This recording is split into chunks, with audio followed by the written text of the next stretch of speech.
Hi guys, welcome back to Quick Guide. I am back with another video, and in today's video I'm going to teach you how to use text translation on Google Translate. For this, open up your Google Translate app.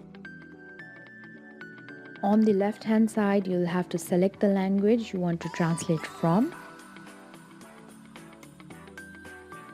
And on the right hand side, you'll have to select the language you want to translate it to.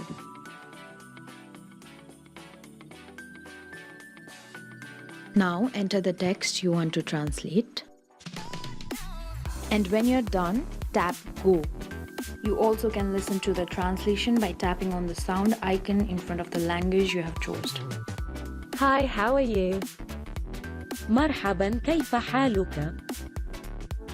Now tap on the right icon. Here you can touch and write anything with your finger, and Google Translate will help you translate it. Tap on the arrow sign. أهلا. Hi. This way you can use text translation on Google Translate. I hope this video was helpful to you. Don't forget to like, share and subscribe to the channel.